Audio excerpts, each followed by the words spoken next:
A float is a decorated platform either built on a vehicle like a truck or towed behind one, which is a component of many festive parades, such as those of Mardi Gras in New Orleans, the Carnival of Viareggio, the Maltese Carnival, the Macy's Thanksgiving Day Parade, the Key West Fantasy Fest Parade, the Carnival in Rio de Janeiro, the 500 Festival Parade in Indianapolis, the Unido States Presidential Inaugural Parade, and the Tournament of Roses Parade. For the latter event, floats are decorated entirely in flowers or other plant material. Float history. Parade floats were first introduced in the Middle Ages when churches used pageant wagons as movable scenery for passion plays. Artisan guilds were responsible for building the pageant wagons for the specified craft. The wagons were pulled throughout the town, most notably during Corpus Christi, in which up to 48 wagons were used, one for each play in the Corpus Christi cycle. Theirs are named because the first floats were decorated barges on the River Thames for the Lord Mayor's show. The largest float ever exhibited in a parade was a 116-foot-long entry in the 2012 Tournament of Roses Parade that featured Tillman the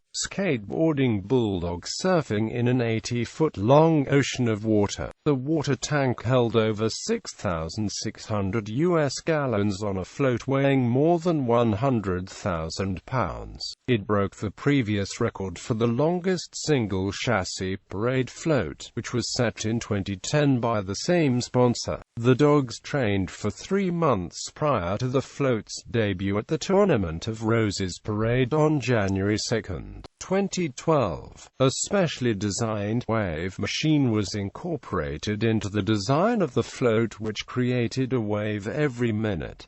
Tournament of Roses. Members of Pasadena's Valley Hunt Club first staged the Tournament of Roses Parade in 1890. Many of the members of the Valley Hunt Club were former residents of the American East and Midwest.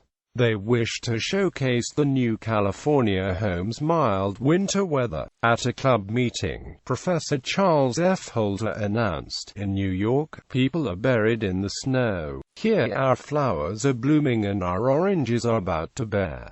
Let's hold a festival to tell the world about our paradise."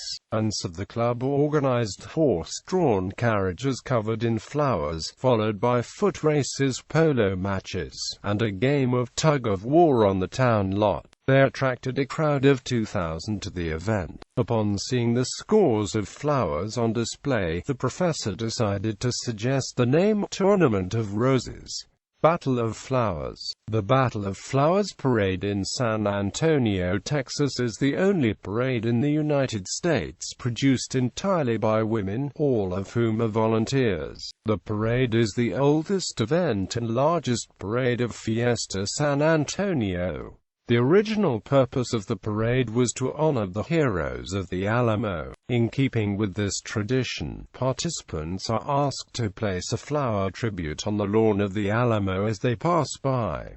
Dutch flower parades. In the Netherlands, flower parades are a popular tradition. The small country holds some 30 parades, large and small. The world's largest flower parade is held every year in Zundert, a small town in the south of the Netherlands. In Zundert, and most other Dutch parades, floats are built entirely by volunteers, where hamlets compete with each other to build the most beautiful float, judged by an independent jury. Most Dutch flower parades are held in August and September and use mainly dahlia flowers. The dahlia fields are kept by volunteers as well. Floats in popular culture. The climax of the movie Animal House features the protagonists from the title fraternity surreptitiously launching their own float into a parade, featuring legitimate entries from many of the rivals. The illicit float, in the form of a giant decorated cake adorned with the words "Eat Me," later splits open to reveal the parade destroying Death Mobile inside.